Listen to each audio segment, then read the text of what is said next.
Entrecontadas.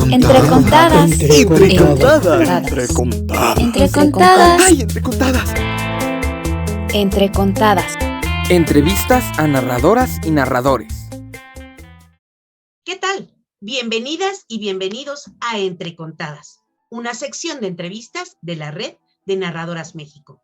Yo soy Penélope Rivera y el día de hoy estoy con un maestro de la narración oral a quien admiro muchísimo porque tiene una trayectoria, mucha investigación y a lo cual me gustaría leer pues una breve semblanza de lo que él me hizo favor de compartir para leérselos a ustedes. Armando Trejo Márquez, de aquí, de México, es director general del Foro Internacional de Narración Oral AC FINO, también del proyecto Cuéntale. Estudió Ciencias de la Comunicación y Periodismo en la UNAM y fotografía en instituciones como Extensión Universitaria de la UNAM, Universidad de las Américas y el Instituto Nacional de Bellas Artes. Dirige los festivales internacionales Narración Oral Cuéntale México, Cuéntale Puebla y Cuéntale Jalisco.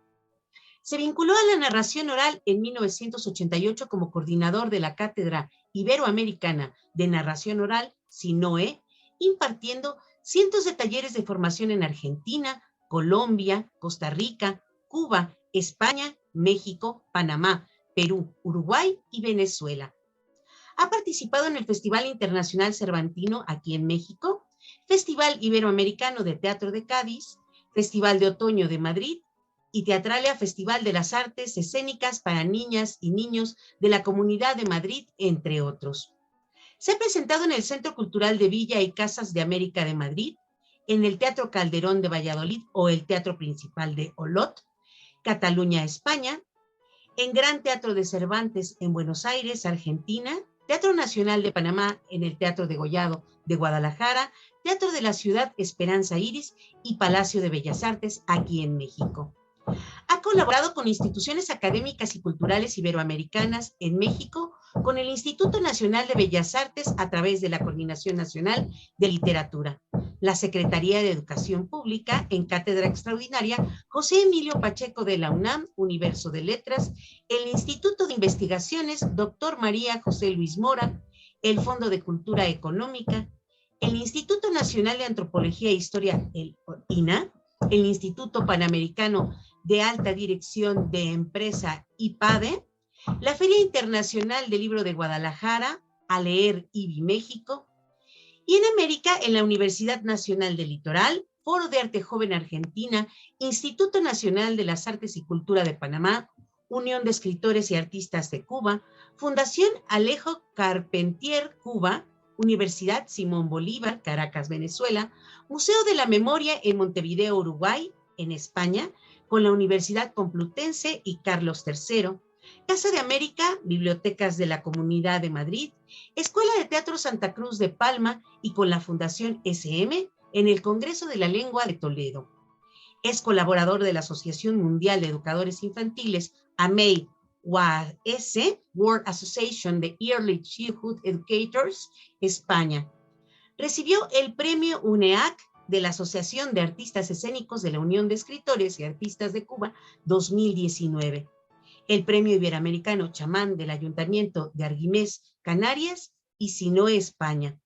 Seleccionado en México en Puerta de las Américas, Encuentro de Artes Escénicas y Mercado de las Artes, y el premio Maravilladores de la Universidad Nacional del Litoral, Pinoa, Argentina. Beca del Programa de Fomento y Coinversiones Culturales, FONCA. Los proyectos de FINO, La Voz de la Memoria, Voces Transparentes, El Barrio Toma la Palabra, La Hora del Cuento y Temprano Cuentan los Abuelos, así como el Festival Cuéntale México, con más de 30 ediciones bajo su dirección, son consideradas como programas de éxito en el arte interdisciplinario por la Secretaría de Cultura y el Instituto Nacional de Bellas Artes y Literatura de México. Bueno, pues, estimadas y estimados, le doy la bienvenida con muchísimo gusto, pues, a Armando Trejo. ¿Cómo estás, Armando? Hola, Penélope, muy bien, gracias. Uf, qué currículo te tienes, maestro, mucho que admirarte, pero bueno, pues ahora sí que en Entre Contadas, pues queremos saber, como lo platicábamos hace rato, todo sobre Fino, pero antes de sobre Fino, me gustaría que nos cuentes cómo empieza esta, esta, mm, este gusto, esta afición por la oralidad en tu casa, cómo está, y también nos cuentes después, bueno, cómo te formaste, ahorita leíamos que, pues eres comunicólogo, pero pues me gustaría que nos cuentes un poco más como del origen, de dónde empieza esta necesidad tuya de la palabra hablada. Bien, pues muchas gracias. Yo encantado aquí de compartir, como decíamos hace rato, pues todo lo que quieran saber de Fino y no se atreven a preguntarlo. Aquí Penélope va a preguntar y también lo personal con toda confianza. Pues mira, Penélope, yo soy de Zacatlán de las Manzanas, Sierra Norte del estado de Puebla. Siempre lo menciono, es siempre, siempre, siempre, porque dicen, ah, pues es de México o es de Puebla. No, soy de Zacatlán. Y creo que esta mención siempre de dónde venimos, pues es lo que también nos va dando esa identidad y fuerza en lo que contamos, porque contamos desde ese origen, de dónde venimos, quién es nuestra familia, nuestra procedencia, la cultura, la educación y hasta el clima. Y fíjate que yo de chico en Zacatlán, pues porque siempre es como la pregunta, además, ya cuando pases a lo profesional, ¿por qué cuentas? Y no, yo cuento porque mis abuelos me contaban. Ah, pues no cuento por eso, cuento porque después hice un curso. Pero yo creo que la naturaleza del ser humano de contar, pues es desde el seno familiar, desde lo más íntimo, desde lo primario de nuestra formación, que es en la familia, ¿no? El venir de una familia numerosa, soy el noveno de 13 hermanos, pero de una familia con una formación muy rigurosa, muy estricta, a veces hasta severa, ¿no? De cómo te educaban en esos tiempos. Cuando yo era pequeño, hace 50 años, y tenía, bueno, 50 y algo, que estás en un entorno donde se habla, se conversa, pero donde los niños no participaban, porque los niños no tenían que intervenir en las conversaciones de los adultos, pero éramos y fuimos niños siempre, niños escuchas, niños oreja, que estábamos ahí eh, pendientes porque teníamos un gusto, claro, eran otros tiempos, otra generación, la televisión, aunque sí la vi en mi casa, la tele a colores, bueno, yo me acuerdo desde el viaje a la luna y todo eso, pero eran cosas como extraordinarias que podías ver y entretenerte, pero en realidad fueron etapas donde todavía jugábamos mucho, compartíamos muchísimo en lo que es el juego con los vecinos, con los primos, con los amigos y con los hermanos, en donde el tiempo era precisamente un juego que tenía y se determinaba por lo que hablábamos y compartíamos, ¿no? Porque era desde esa ilusión de jugar a la escuelita y yo quiero ser el maestro. Y bueno, eso ahora pues ya ha cambiado. Pero nos gustaba escuchar cuando teníamos visitas, cuando venían los primos de México a Zacatlán a pasar las vacaciones en verano, cuando visitábamos a mis tías abuelas o a los parientes que, bueno, todos eran mayores en ese tiempo, no tanto como ahora, pero que acompañábamos a los padres, pero ellos iban aquí a conversar y nosotros escuchábamos y era un encantamiento. Bueno, si tuviste la suerte de convivir con gente que fueran conversadores, porque de pronto ni siquiera necesariamente ilustrados, como mis abuelos, que llegó la revolución, no terminaron ni la primaria, pero eran los grandes conversadores y conservadores de un lenguaje muy rico, o sea, tenían un uso del lenguaje sin haber siquiera terminado la primaria. Entonces, ese gusto de que hacía que cuando nos mandaban ya a dormir niños ya a la cama, nosotros nos escondíamos por cualquier rincón atrás del sillón, de la puerta, porque queríamos seguir escuchando. Entonces yo creo que eso es lo que también el escuchar es una de las maneras em, más poderosas de que uno también tenga las ganas de platicar porque si tú escuchas, pues contábamos lo que oíamos, lo que nos contaban.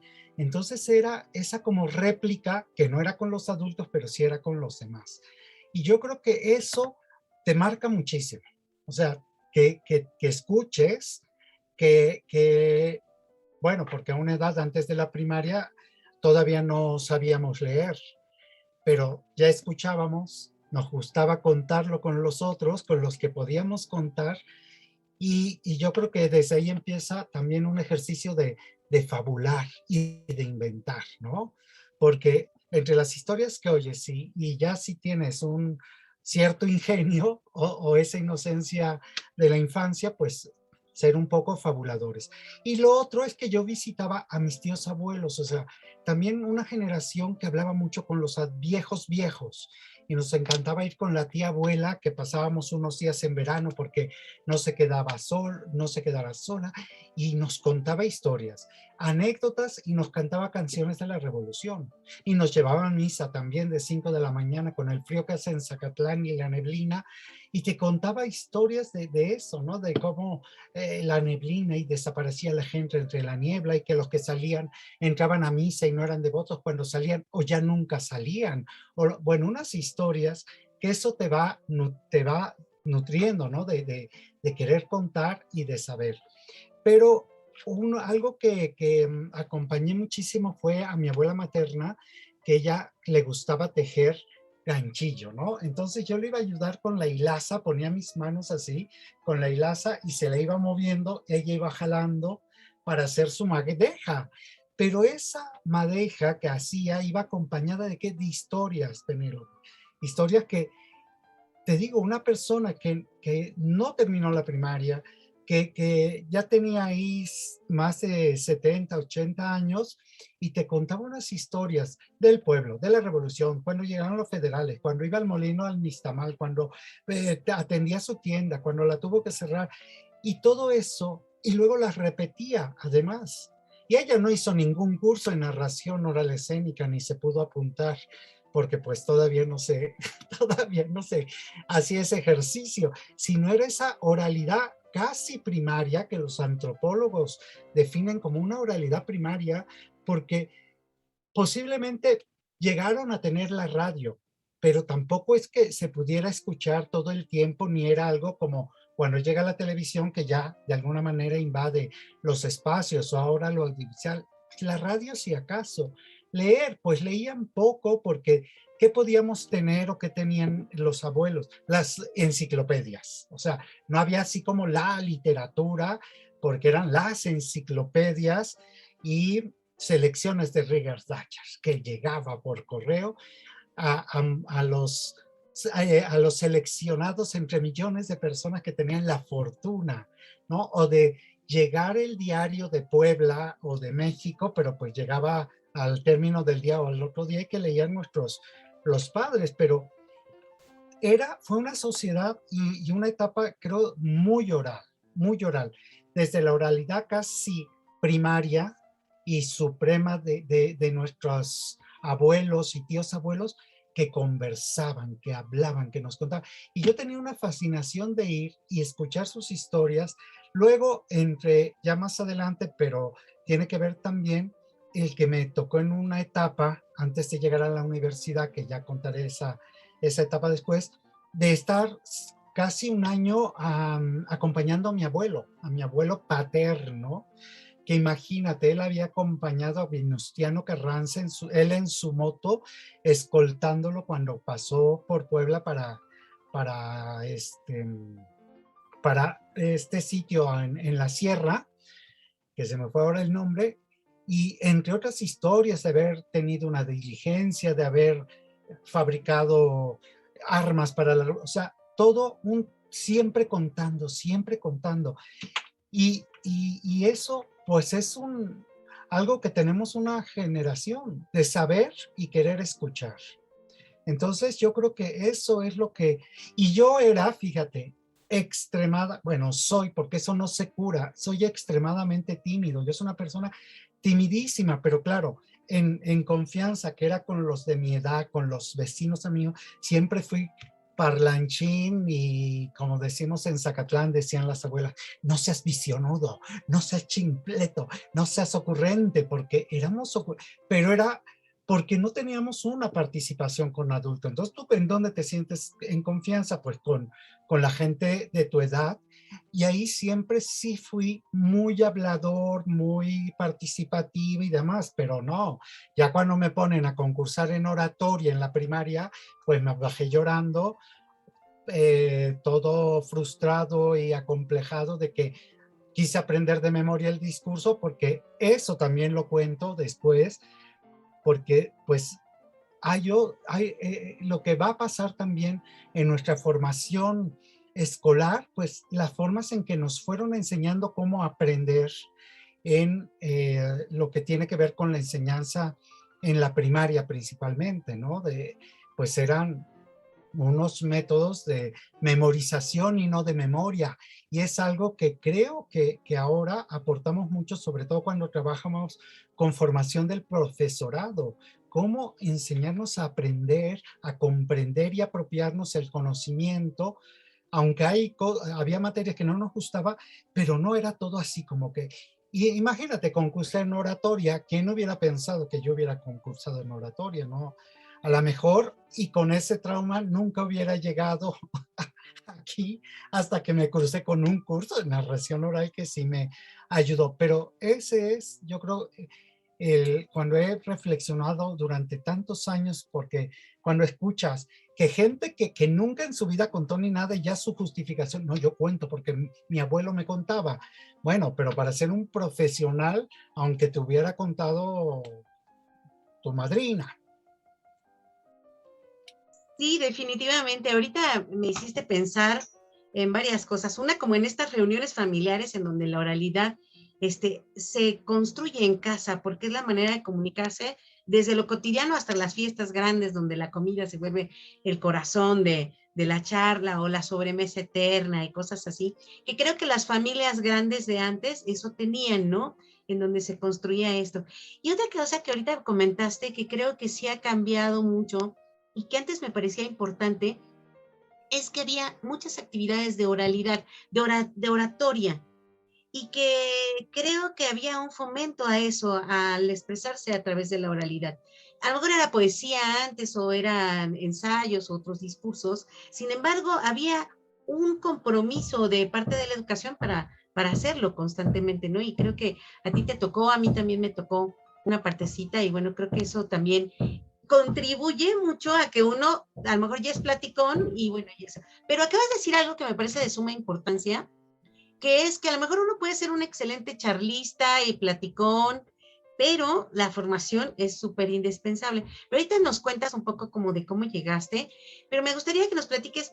Entonces, tú entras a estudiar ciencias de la comunicación, que bueno, me queda claro que lo tuyo es comunicar y que también la oralidad forma parte del periodismo y de las ciencias de la comunicación, porque también la palabra hablada y bueno, la palabra escrita, o sea, lo tuyo sí es la oralidad, ¿no? Y la palabra. Pero, ¿cómo llegas a la UNAM? Y luego cuéntanos qué pasa ahí.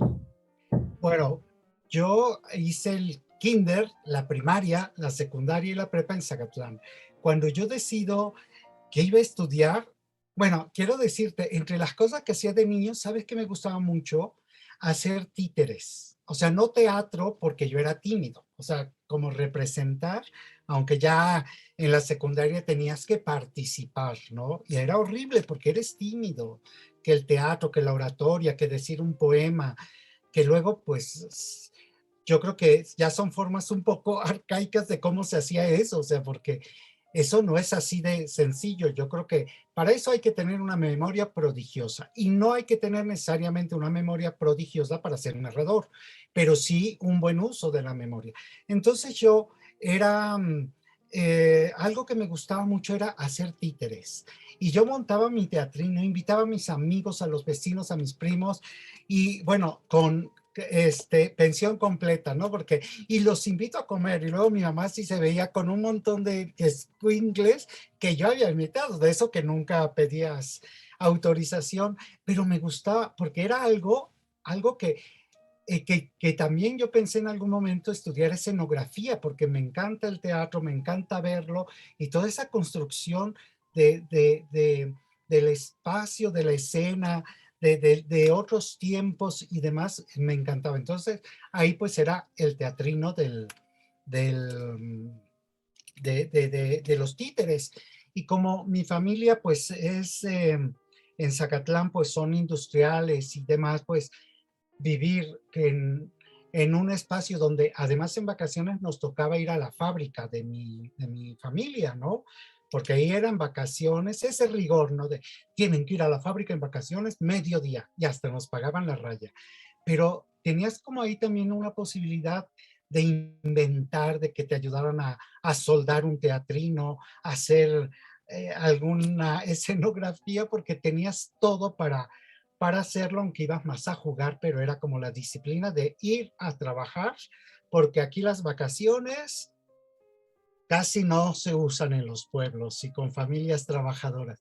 Íbamos a la fábrica, pero ahí también era un espacio muy de creatividad, porque pues había todo para hacerlo. Se fabricaban bicicletas, maquinaria, se fabrica para café, para todo esto. Entonces, desde con un engrane hacer cochecitos y luego inventar las historias. Bueno, pero ya cuando pasa esa etapa que ya empieza la prepa, que ya vas un poco siendo más maduro y dices, bueno, ¿qué hago? Y la tele, fíjate que sí me gustó la tele, pero ¿sabes qué veía en ese tiempo, en mi etapa de la secundaria y prepa? Me gustaba mucho las películas de la época de oro del cine mexicano, que solían pasar como a las 5 de la tarde. Y veía antes el noticiero de Ricardo Rocha, y era una persona que me gustaba como, yo decía, "Ay, yo quiero ser conductor de un noticiero, ¿no? No un reportero, sino un conductor de Solórzano, Javier Solórzano, me acuerdo también de ellos que yo lo, Jacobo Zabludowski no me gustaba, porque se ponía esas cascos ahí. Pero eso te va inspirando, ¿no? Ay, yo quiero hacer eso, yo quiero hacer eso. Las películas también siempre me fascinaron, o sea, yo me hacía a veces hasta como los niños chiquitos que les pones una película y te dicen el diálogo, yo así me lo sabía todo, desde Macario hasta María Félix. Y después de eso, ver mucho, ya cuando empecé a estar aquí en México, a Ricardo Garibay, el escritor hidalguense, a Juan José Arreola o a Heraclio Cepeda. Principalmente Ricardo Garibay y Juan José Arreola, que tenían programas de tele. Entonces, tú ya tenías la tele, ya no era internet, pero era algo que me gustaba muchísimo ver. O sea, me encantaban sus conversaciones. Ricardo Garibay siempre sentado en su escritorio, muy adusto, muy enfático y demás, pero un genio. Y una conversación, no se diga Heraclio Cepeda, que era más fabulador. Heraclio Cepeda, pues es un cuentero ilustrado, cuentero y cuentista. Y luego, no se diga, este, Juan José Arreola con la capa, caminando y toda esa sofisticación con la que me encantaba Penélope. Y otra cosa que veía, fíjate, todo influye, o sea, es que no te tocó la varita mágica y eras narrador, o sea, yo ya quería venir a estudiar escenografía, filosofía o comunicación y periodismo. Dije, filosofía, no, pues sí, me encanta, está muy padre, pero se me hace que yo no voy a tener mucha cabeza para la filosofía. Soy de una filosofía a lo mejor más primitiva que tal. Y ya quedé. Pero alguien que me gustó mucho e influyó también por ese encanto era Sofía Álvarez. Sofía Álvarez, la nieta de Sofía Álvarez, la actriz que hizo todo un montón de películas de la época de oro, la que es esposa de Héctor Bonilla. Ella tenía un programa de cuenta, no me acuerdo cómo se llamaba, Sofía Cuenta, tal. Ni siquiera se decía cuentacuentos, o sea, no se decía cuentacuentos. Y su programa en Imevisión era que ella salía con un cofre, baúl. Me encantaba porque era súper ocurrente, todo era improvisación y contaba una historia, era, bueno, así de una, así muy, muy, muy delirante, pero te encantaba, o sea, me encantaba. Entonces, fíjate, yo veo, pues, me siguió quedando como ese gusto de escuchar a alguien que hablara, alguien que contara, alguien que inventara, porque Sofía era una inventora, y bueno, Heracles es otra cosa, pero era gente. Y Sofía hacía el personaje y se ponía un sombrero y una máscara. Me fascinó, siempre, siempre le admiré y me gustó. Entonces yo pues los veo y me gusta, pero yo seguía pensando, no, yo quiero ser conductor de algún noticiero, de televisión y demás. Ya me gustaba pues el cine, veía la tele ya, y vengo a hacer mi examen a la UNAM, pero yo no logro entrar porque como ya en ese tiempo te decían, no, tienes que estudiar en tu provincia, te vas para Puebla. Y yo no quería ir a Puebla, o sea, mi familia siempre tuvo el vínculo familiar y de trabajo y comercial con la Ciudad de México, porque todo, y teníamos aquí nuestros parientes, nuestra casa también en México, y no, pues yo a Puebla, y yo quiero entrar a la UNAM, o sea, para mí, mi, en lo académico dije, o es la UNAM, o me regreso a mi pueblo, a la pizca de la manzana, ¿no? Y vengo, no me reciben y me tengo que volver. En ese tiempo fue cuando yo compartí mucho con mi abuelo paterno, que ya estaba pues en sus últimos años, estaba ya con una artrosis, pero platicaba con él, o sea, todo el tiempo era platicar con él y que te contara.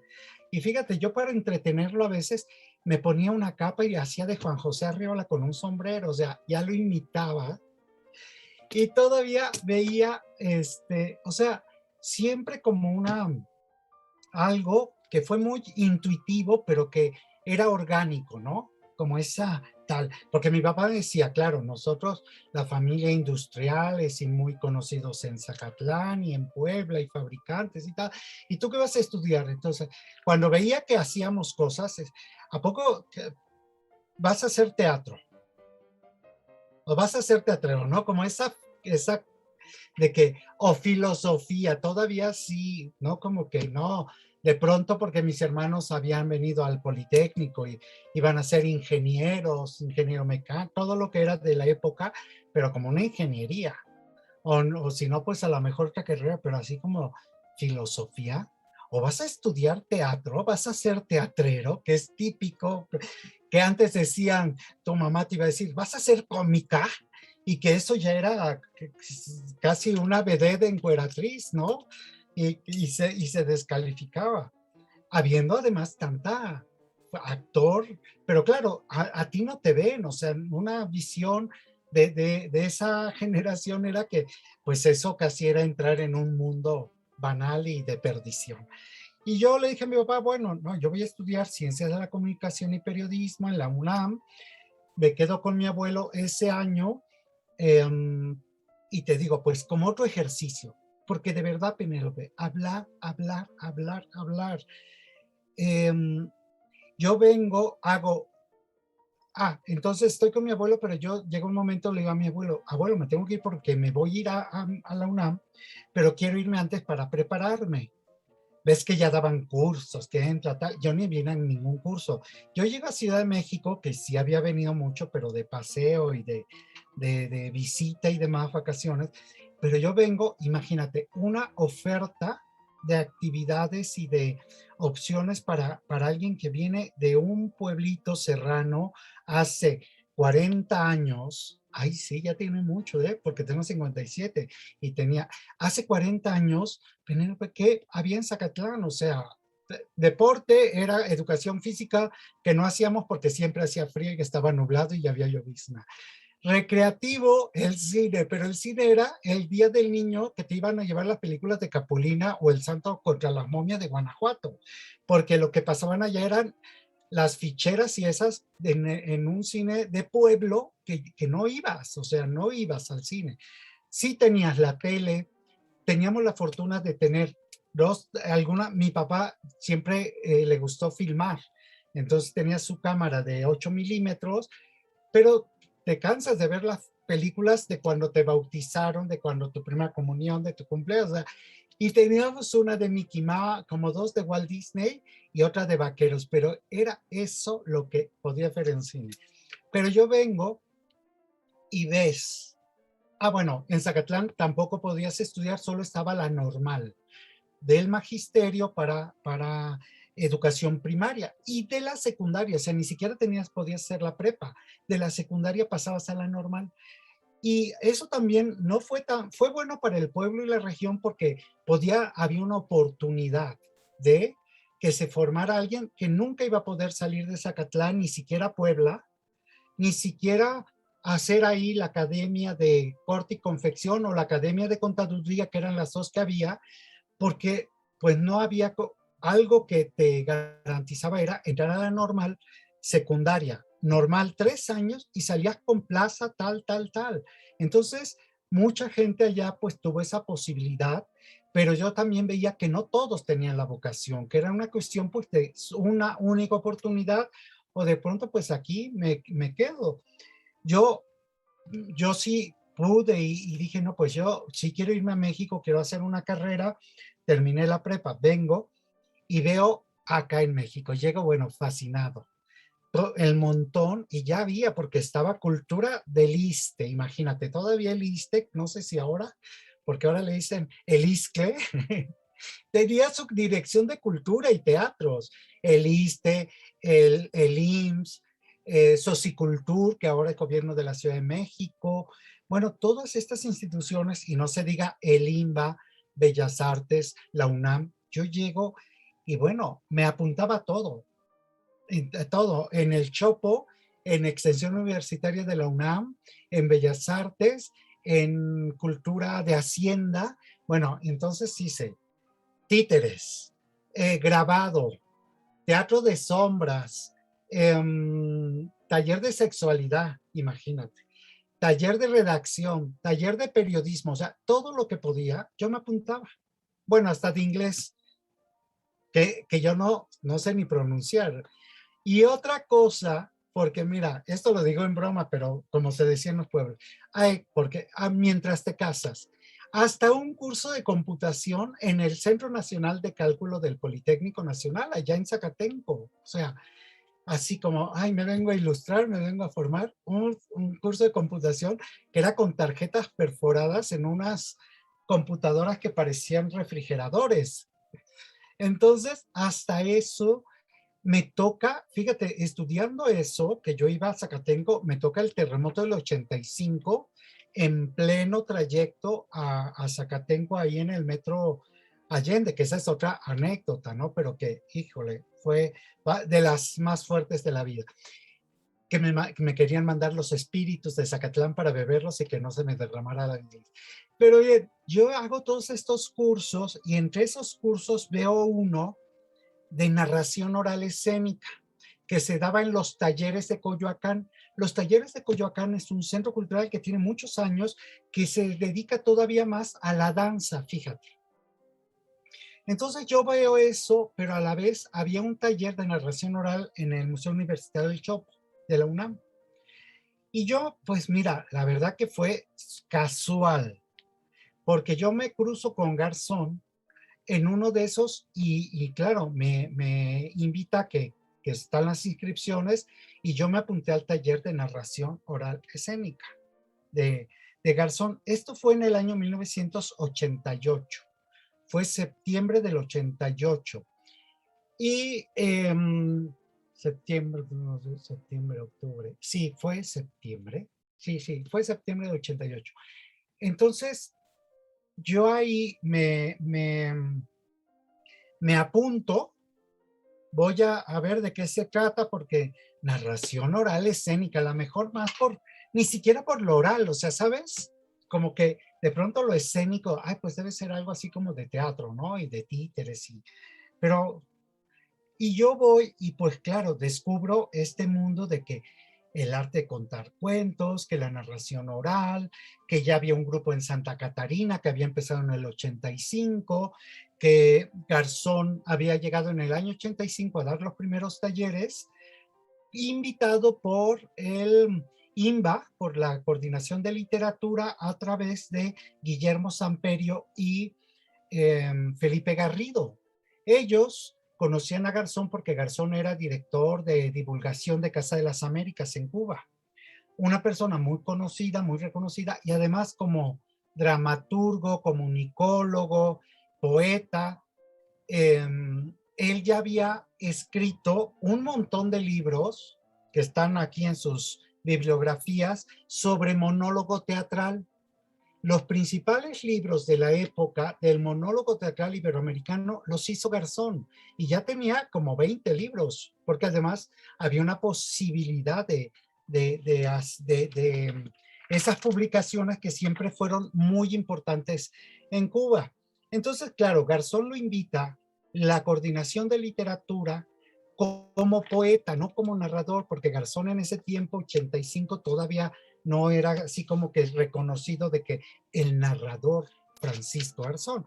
Lo invitan en literatura a que venga a hacer recitales de poesía, porque todavía me tocó verlo también que fue donde lo conocí la primera vez cuando me invita a los talleres del Chopo y de los talleres de Coyoacán. Él venía a hacer en Chocolate Literario, ya estaba Chocolate Literario, que se hacía en la cafetería librería de el Palacio, donde ahora está, bueno, antes del confinamiento, el restaurante. Ahí era, y ahí se hacían todos los recitales con los poetas, narradores, escritores y demás. Y él viene invitado por ellos a hacer recital de poesía y hablar de teatro y monólogo y algunos montajes con la dirección de teatro de la UNAM, que lo invita ahí Ramiro Osorio. Ramiro Osorio fue uno de los más importantes promotores culturales en México, es colombiano, ahora es director del Festival de Teatro, Festival Iberoamericano de Teatro de Bogotá, y son ministro de Cultura en Colombia. Acá fue director del Cervantino, fue director del Festival de la Ciudad de México, bueno, fue director de México, Puerta de las Américas en el 2003, que es donde la narración oral ya se reconoce como una disciplina para el FONCA. Y entonces lo invitan a Garzón a teatro y a poesía, no a narración oral. O sea, él vino como dramaturgo a hacer montajes, a dirigir teatro, a hablar de monólogo y con literatura a decir sus poemas. Pero que de ahí él le dice a Guillermo Samperio y a Felipe Garrido, quiero hacer un taller de narración oral. Y entonces, bueno, cuentacuentos, pero no, eso es más como para las bibliotecarias, las docentes. Claro, hay que decir cuentacuentos, todavía, si ahora todavía dicen cuentacuentos, ahí eso es feria de libro, divertimento y en el cuentódromo de 3x4 ahí y de paso. O sea, no como si estás como otras disciplinas. Y él les insiste, déjenme hacer un taller. Pero los primeros que hizo fue con el IMBA y con el ISTE. El ISTE Cultura. No, Socicultur y con el IMBA. Y en esos primeros talleres que dan en el 85 es donde estaba, por ejemplo, Beatriz Faler. Y lo dio en la Casa Reyes Heroles. Cuando terminan el taller como una suerte de graduación, que regularmente no era que Garzón terminaba el taller y había una presentación, pero se estaba empezando. Entonces salen a la plaza y ahí hacen sus ejercicios de finalización del taller, y de ahí nace el primer grupo en México de narradores orales de Santa Catarina, que dirigía Garzón a través de sus talleres y que después ya Beatriz, como una de las primeras alumnas, fue la que se ocupó de darle continuidad y de mantenerlo, que yo creo que es la mayor hazaña de Beatriz, porque estar cada domingo ahí, todos los domingos en ese espacio, pues tal. No fue el primer grupo en América Latina, eso también que quede claro, porque yo voy así. Porque luego se dicen muchas cosas, Penélope, sin precisión. El primer taller, el primer grupo que hubo de narración oral ya con esta propuesta fue Las Cuentacuentos de los Caobos, que fue en el año 83 en Caracas, la Universidad Central de Venezuela. Garzón fue donde dio los primeros cursos después de que empieza en Cuba y empieza a hacer un festival, un primer festival que hizo en Camagüey, que era su tierra natal, luego algunos encuentros en La Habana, a los primeros lugares que sale. Fíjate, un vínculo muy estrecho con Nicaragua, con Venezuela y Colombia, pero donde trabajó muchísimo con el Ministerio de Cultura de Venezuela, con el Centro Cultural Rómulo Gallegos y con el CELCI. El CELCI es el Centro Latinoamericano de Creación e Investigación Teatral, que tenía una sede muy importante en Venezuela, que dirigía Luis Molina, un español que tenía el vínculo con el CELCI España, era como su sucursal, que ya creo solo queda en Argentina una sucursal del CELCI. Entonces Garzón ahí empieza a dar los talleres. Antes fue el primer país donde más empezó a formar un movimiento de narradores orales. De ahí viene Graciela Anzola, de Barquisimeto, o sea, que falleció el año pasado de COVID junto con su esposo, que fue algo dramático aquí en México, pero Graciela fue una de las figuras más importantes en el movimiento iberoamericano. Bueno, ahí, ¿por qué me fui a Venezuela? Bien, entonces ahí se formó el primer taller, que eran 3 chicas, Dunia de Barnola, una de ellas, Marisela y no me acuerdo cómo se llama, otra, vinieron a México, pero fue el primer grupo de narración oral en América Latina. Y eso está escrito, porque si Garzón algo hizo con su forma muy rigurosa como investigador, fue que todo lo documentaba. Y lo conozco porque, Penélope, a mí me tocó recortar periódicos para hacer el dossier. O sea, todos esos dosieres yo los hice, aquí los tengo. Un día hago una exposición, pero ese es el primer grupo. El segundo así importante fue Santa Catarina en el año 85, que queda, bueno, todavía existe, todavía permanece. Pero yo voy ahí, hago este taller, lo hice con Garzón.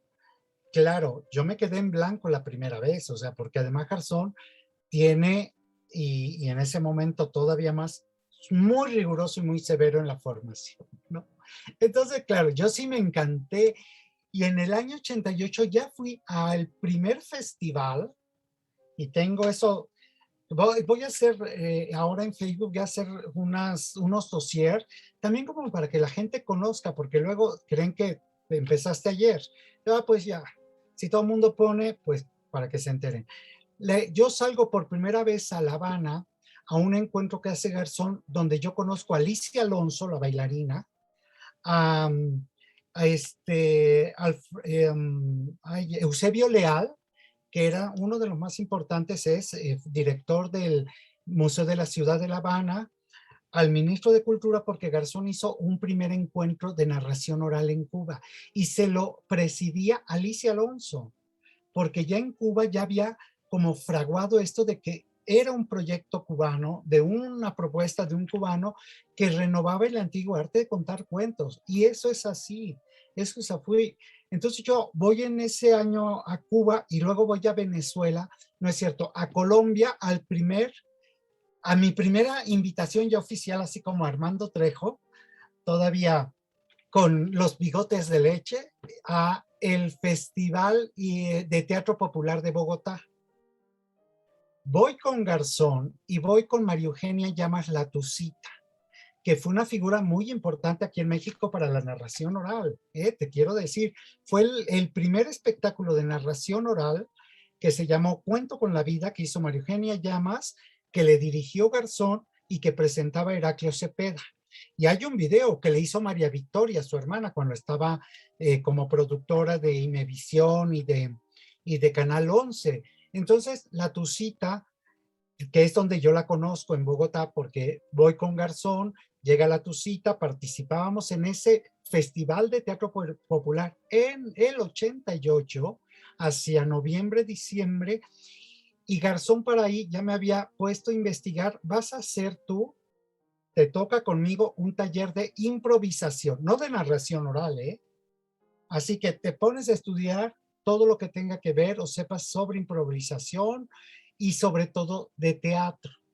Porque para Garzón algo que me exigió muchísimo fue, si tú vas a defender la narración oral como un arte escénico, como una disciplina escénica, cuando no pertenece a una disciplina escénica ni artística, la oralidad pertenece a una disciplina comunicativa. Entonces, si tú, cuando alguien, porque era el tiempo, Penélope, aunque ahora todavía, no, eso es teatro, eso es un actor, eso es, no tiene nada que ver, las convenciones son distintas. Y yo voy por primera vez es que a dar, bueno, mira, la verdad que fue ahí casi leer las notas sobre improvisación que me había puesto a investigar con Garzón y luego pues de su asistente de él y de la Tucita. La Tucita ya fue a presentar su espectáculo Cuento con la Vida, año 88.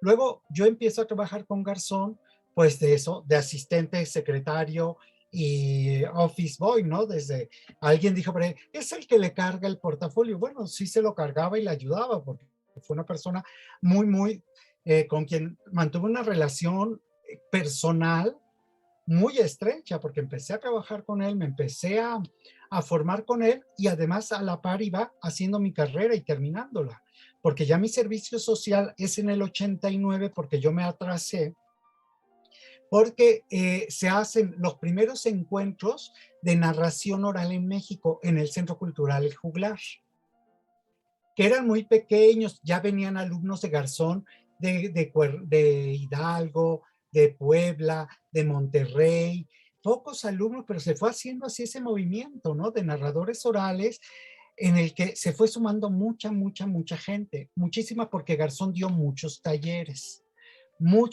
ya como más reconocidos y más, y estaba así, no fue una moda, fue una labor, o sea, porque esto, y no es una moda, y yo creo que es muy importante decirlo. Entonces Garzón empieza a hacer unos encuentros ahí en el Centro Cultural del Juglar, y por ahí, por iniciativa de Sonia Garza de Monterrey, que organizan un primer encuentro de cuenteros en Monclova, pero era de cuenteros populares, ya iban algunos narradores. Fue así como una cosa que partió, porque fíjate, en España está el Maratón de Guadalajara, súper famoso. Pero sabes, Penélope, eso parte del trabajo que llegamos a hacer, bueno, Garzón, yo era, como dicen, su asistente, pero de un trabajo que llegó porque ese encuentro se empezó a hacer con los alumnos de Garzón, o sea, antes ni pensar que iba a haber un festival de narradores orales, porque a eso primero estaba de gente prestigiosa, María Eugenia Llamas, Eve Rosell también, que ustedes la conocen mucho. ¿Quién más? Pues con el respaldo de Samperio, de Felipe Garrido, un poco pues el respaldo de Heraclio Cepeda, que todavía no estaba tan convencido de que se contaran los cuentos de un escritor. Pero bueno, ahí como era amigo de Garzón, pues órale, ¿no? Claro, a Garzón ya Mario Benedetti o Julio Cortázar le habían agradecido que se contara cuentos en la Peña de los Juglares. Este es un antecedente importante para quien quiere saber un poco de la historia de la narración oral contemporánea iberoamericana, es que Garzón, cómo empezó, pero eso yo creo en otra entrevista.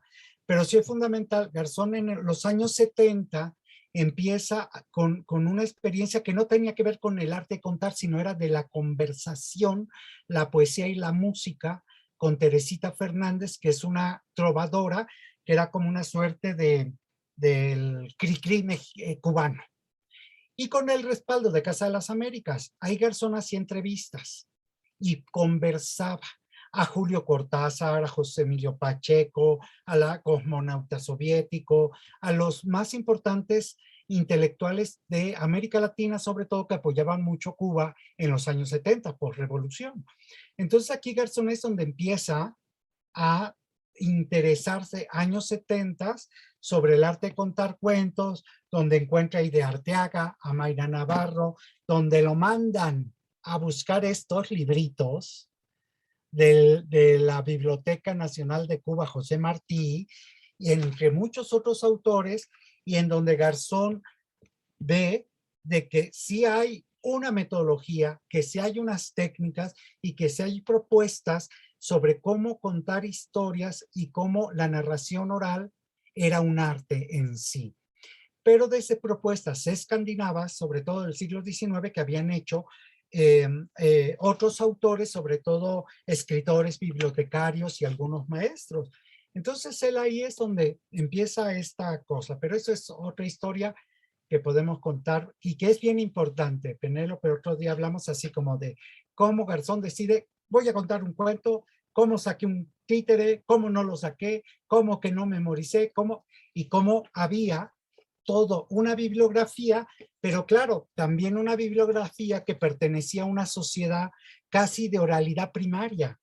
Y ya vivíamos en los años 70 en una sociedad de oralidad secundaria, ya la oralidad era secundaria, y todo esto había quedado de alguna manera un poco, ¿cómo decir?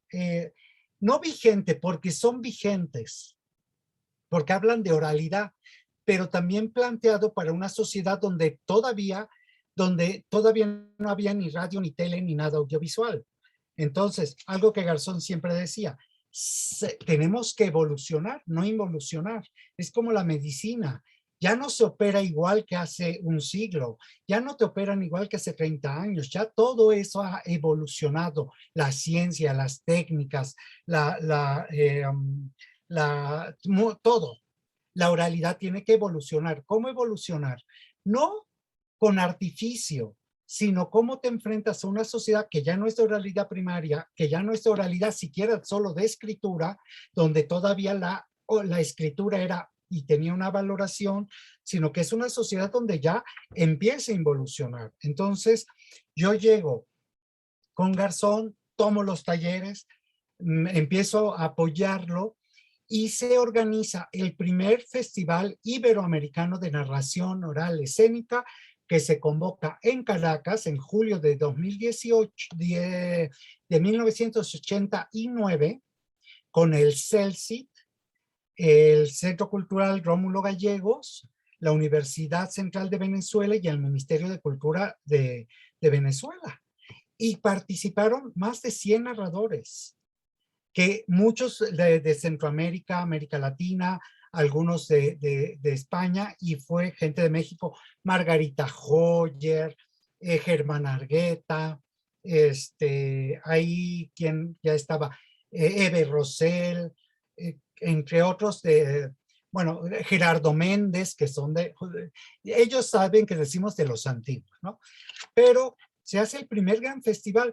Pero ¿cómo se organiza, Penélope? Eso fue también como parte de mi formación. Como se tenía que organizar el festival en Caracas, aquí en México, Camacho Solís, el regente de la ciudad, le pide a Ramiro Osorio que organice el primer gran festival de la Ciudad de México. Un magno festival que reunía las artes escénicas de todo el mundo. O sea, de eso ya sabes, ¿no? Que todos los recursos, bueno, hasta elefantes trajeron y una cosa, pero Ramiro Osorio, como conoce a Garzón y tiene una gran valoración de su propuesta, le dice, Garzón, organiza una muestra de narración oral dentro del festival. Entonces estaba ahí música, teatro, danza, porque siempre había sido así, música, teatro, danza, pero vamos a poner otras disciplinas y ahí entraba narración oral, cabaret, artes circenses y así. Pero claro, Garzón se tiene que ir a dirigir su primer festival de la Cátedra Iberoamericana Caracas. Entonces me dice a mí, Armando, tú te quieres organizar la muestra Cuento con la Ciudad solito, Penélope. O sea, te lo juro, solito. Claro, él me estaba, ¿cómo se dice? Me estaba probando, ¿no?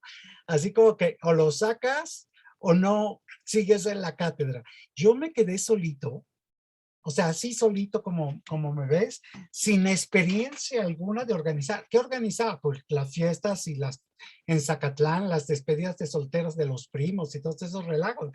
Pero hacíamos muchas cosas, fíjate, pero claro, tu familia también, como organizaba cosas y tenías, pues sabes, ¿no? Más o menos. Pues yo solito, Penélope, me iba a Socicultur, que estaba ahí afuera del Metro San Cosme, arriba del Metro San Cosme, las oficinas. Hubo una persona que me apoyó muchísimo ahí, que es Emma Mosqueira, que siempre ha trabajado en las instituciones, Y ella fue como mi madrina, ¿no? Bueno, Armando, yo llegaba, le decía, ¿te acuerdas que llegaba bañadito, provinciano total, a organizar un festival en las 16 delegaciones y de todo? Que si sillas, que si carpa, que si teatro, que si sonido, que los pasajes, porque hubo recursos para pasajes internacionales, hotel, edecanes, o sea, todo así como el festival ideal que todos queremos realizar. O sea, ideal, Penélope. Entonces eso fue para mí un aprendizaje, ¿no? Desde cómo vas a pedir algo, y yo súper tímido, o sea, de ir a hablar con un funcionario, con los delegados de las delegaciones, que te derivaban al de cultura, y yo, cuando, pues, carpa de cuánta silla, qué micrófono, qué, no sé, nada, pero que lo hice, Garzón.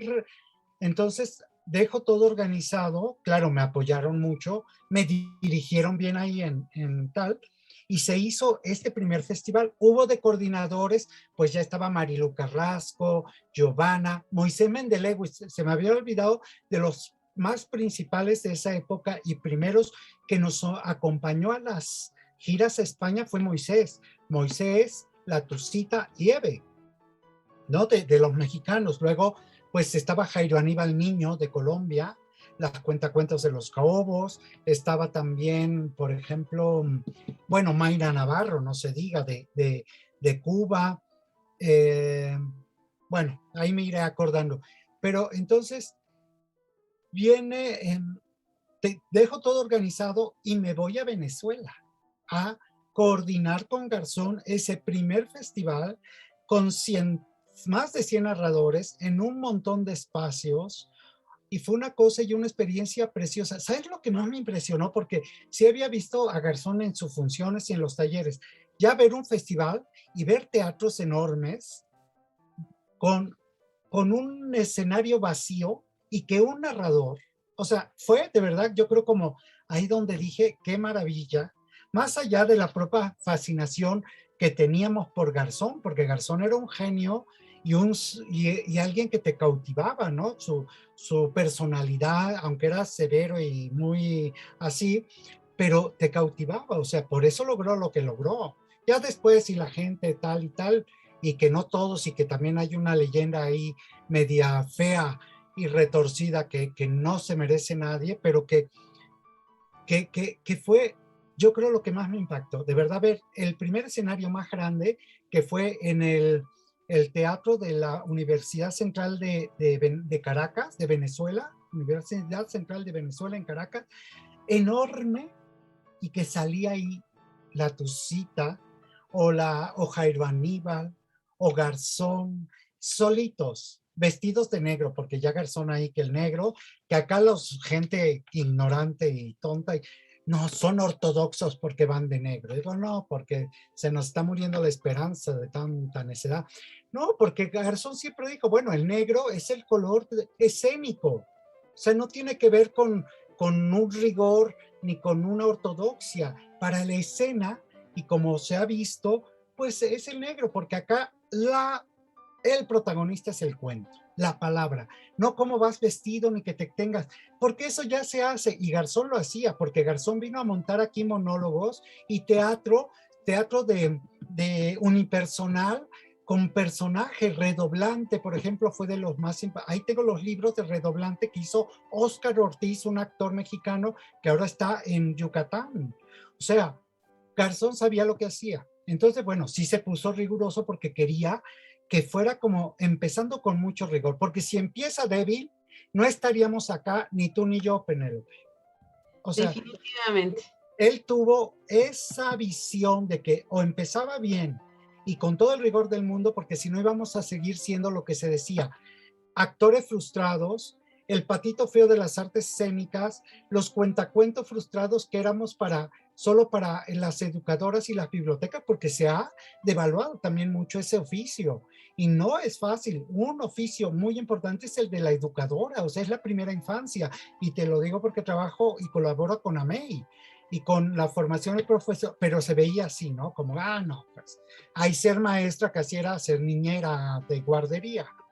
Entonces yo voy y quedo fascinado, conozco a las principales figuras de la época ahí, que además eran las que había programado, porque de Caracas, Alecos también de Colombia, Alecos, Marta Lorente de Argentina, Marita Berenguer, o sea, un montón de gente de, que son los de toda la vida, se vienen a México al primera muestra internacional de narración oral escénica, Cuento con la ciudad, que es lo que yo continúo con Cuéntale, pero fue en el año 89 y yo lo organicé porque Garzón me dejó ahí, que claro, para mí fue un aprendizaje, porque yo sufría, o sea, yo no dormía y mañana me toca con el delegado, mañana me toca con el tal, o sea, y era en plazas, era en teatros, o sea, fueron muchos espacios y todo eso lo coordiné y claro, ahí vas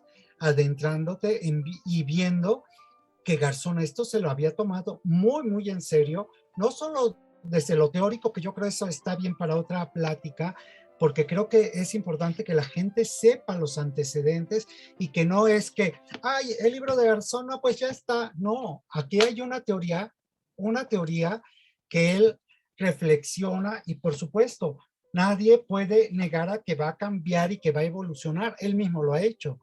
Pero cuando yo empiezo a colaborar en su primer libro, en este libro yo hice la selección de entrevistas y documentación, que claro, o sea, es eso, yo no fui el teórico, yo no aporté una teoría, porque yo ya le acompañaba, porque cargábamos, te lo juro, Penélope, a dónde íbamos, Cuba, Venezuela y España, maletas llenas de bibliografía porque todavía no había internet, con todo el librerío de teatro, de antropología, de Walter Ong, de todo lo que había sobre oralidad, antropología, historia oral, y Garzón entonces hace esta primera edición. Fíjate, ya en el año 91, este es de 89, la Universidad del Cairo y el Ministerio de Cultura de Egipto selecciona el libro de Garzón a través del CELCI como un libro aporte de la cultura occidental iberoamericana al mundo árabe. Y este es el libro de Garzón, Teoría y Técnica de la Narración Oral Escénica, que la Universidad del Cairo publica porque ve la importancia de una propuesta renovadora, porque no lo inventó, es nuevo, es renovado, que preservaba el oficio de contar historias desde un punto de vista contemporáneo en una sociedad de oralidad secundaria donde la escritura ya tenía un gran peso que de alguna manera hace que involucione la oralidad, pero sobre todo que ya empezaba a ser audiovisual. Aunque nuestras computadoras eran de esa, bueno, no tenías una laptop, por eso cargábamos maletas extras de libros. Entonces, mira, pues están acá y esto fue muy, muy importante porque era un reconocimiento de una sociedad, de una oralidad milenaria, de los fabuladores, de los rapsodas, de los cuenteros, de toda esa historia que nosotros la tuvimos, pero que fue de otra manera, pues en un mundo ilustrado y audiovisual. Entonces yo ahí pues ya empiezo también, te digo, ante la exigencia de Garzón, porque sí fue muy riguroso, pero yo creo que pues a mí me encantó. O sea, ya la verdad, me encantó y siempre estuve, como él tiene una personalidad muy fuerte, muy poderosa, muy rigurosa y todo, y carácter, pues yo siempre estaba así como detrás, ¿no? Pero así como que, bueno, Armando es el asistente, Armando el poder detrás del trono, porque sabían, porque ¿quién se juntaba con Garzón todo el tiempo? Porque fíjate, algo también que quiero decir, el festival más antiguo en México es este, porque Santa Catarina no era un festival, era el grupo de Santa Catarina que sí cumplió 33 años ahora, no, 35 años. Pero el Festival de Santa Catarina nació en 1990 y fue una propuesta de tu servidor Armando Trejo.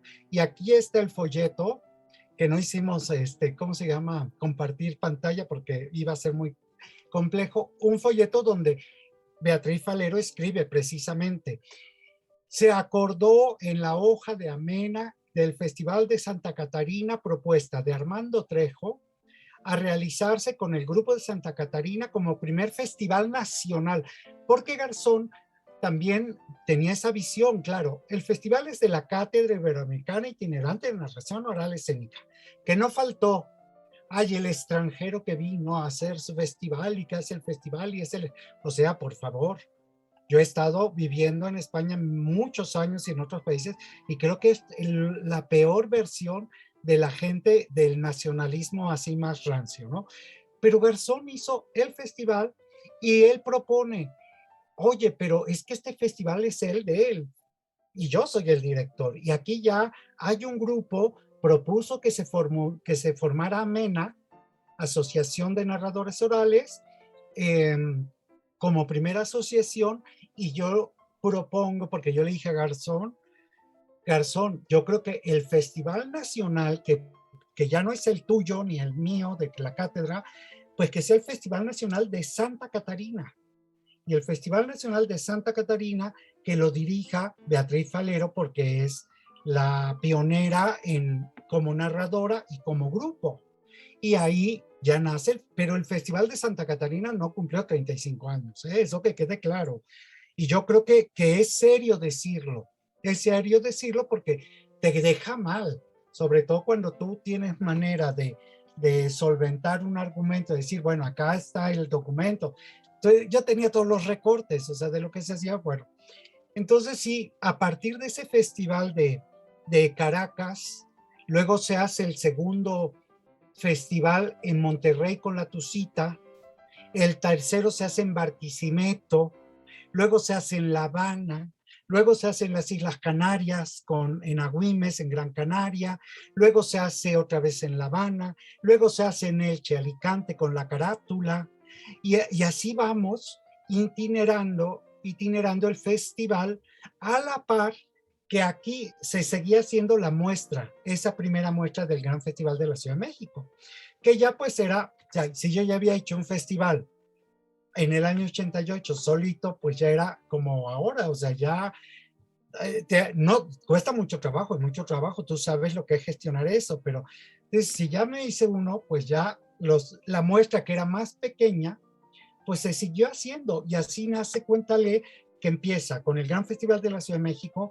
con la Coordinación Nacional de Literatura, porque fíjate, el Festival de Ramiro Osorio y Camacho Solís desapareció como mucho, Penélope. Acá los proyectos, y yo creo que es uno de los logros importantes que yo presumo, es que hemos tenido continuidad, porque no creas que siempre tuvimos ese apoyo. Hemos hecho el festival con cero recursos, o sea, cero recursos. Aunque la gente crea que, ay, no es que Cuéntale y Fino lo tiene todo. Bueno, si lo tiene porque se lo ha ganado, pero no siempre ni tienes todos los recursos ni todos los apoyos, pero tú tienes la voluntad cuando algo es tu proyecto de vida y no de sobrevivencia. Yo alguna vez, así ya está, en tiempos de crisis, no lo voy a dejar, ¿no? Porque es un desgaste, muy difícil hacer un festival donde tú tienes que dar la cara y además hasta tener cosas en contra, como la propia descalificación. Nosotros nos vamos a España en el año 89, Garzón 88, yo empiezo 89, pero me iba 6, 8 meses. Como Garzón ya no vuelve, me dice, ahora tú te quedas al frente de Fino y das los talleres. Yo, Penélope, tenía un susto. Mi primer taller fue en el Festival Iberoamericano de Teatro de Cádiz con Carolina Rueda, que era una de las alumnas primeras de Garzón de Colombia, que fue de uno de los primeros grupos que se llamaba con Jaime Riascos y Carolina Rueda. Y Garzón, vamos a España al Festival Iberoamericano de Teatro de Cádiz, en España, y Garzón se queda afónico porque era el cigarro en los aviones, todavía se fumaba. Y en Sevilla, en Madrid, Sevilla, esperando el tren también fumaban. Garzón se quedó afónico, te lo juro, así, la narración oral es una conducta. Y nos dice a Carolina Rueda y a mí que nos toca dar el taller. estaba ahí la carátula de Elche. Hasta Antonio González, aquí tengo el artículo que escribe, pero Carolina, que es una estupenda, y ya era desde entonces una gran narradora, claro, pero cuando no eres maestro ni teórico, pues menos yo. O sea, una cosa horrible que Garzón dijo, bueno, muchas gracias, ¿no? Nos volvió a sentar y sacó la voz para dar el taller. Porque claro, además yo creo que también nos demandaba como un compromiso, ¿cómo vamos a dar el taller de Garzón? Entonces empieza eso, yo empiezo a venir a México, pero a mí, y yo lo digo con toda, sin ningún pudor, a mí me subestimaron, o sea, dijeron, nah, ya se fue Garzón, Garzón que es el gurú, el maestro, el director, el fundador, pues ay, Armando Trejo ahí. Ah, porque yo no contaba, que quede claro, yo no contaba, yo empecé con él de asistente, de organizador, de productor, de tal, y a formarme, porque Garzón me traía, o sea, 3 años, yo no conté, yo estaba ahí, porque además me tenía un miedo, yo, de enfrentarme, porque la presión de tener a un maestro como Garzón era, entonces yo, no, tengo miedo al ridículo, tengo pánico escénico, todo, no, me negaba, me paralizaba solo de que él me dijera, vas a contar o tal. No, yo siempre estaba atrás como en crítica de repertorio, en alguna clase decía cosas que ya sabía porque Garzón, o sea, yo le ayudé con este libro, no me iba a poner a decir cualquier cosa, pero contar, fue hasta los 3 años, Penélope, que yo me atreví, que fue ya porque yo empiezo a dar el taller, invitaba a Marcela no, a Marcela no, a Moisés y Marilú, que eran de los primeros, antes de Marcela, de Brisa, de Giovanna, eh, a Lenny Ábalos, María Elena Ábalos. Yo hacía el curso que ya sabía que lo daba bien porque estaba súper empapado, pero invitaba a un narrador. Y para que ustedes vean lo que se puede hacer, porque yo no narraba. O sea, sí, yo no empecé a narrar hace 33 años. Empecé en la formación. Y entonces ya fue cuando yo empiezo a dar los talleres aquí en México, pero claro, cuando Garzón se ausenta, fue así como, pues ahora todos damos talleres. Y puedo decirte, había, y hay mucha gente que cuenta bien, tiene una buena trayectoria, pero no necesariamente ha sido un buen formador, con todo respeto por la parte que corresponde, porque es así, puede ser una gran estupenda y magistral narradora y no necesariamente una buena formadora.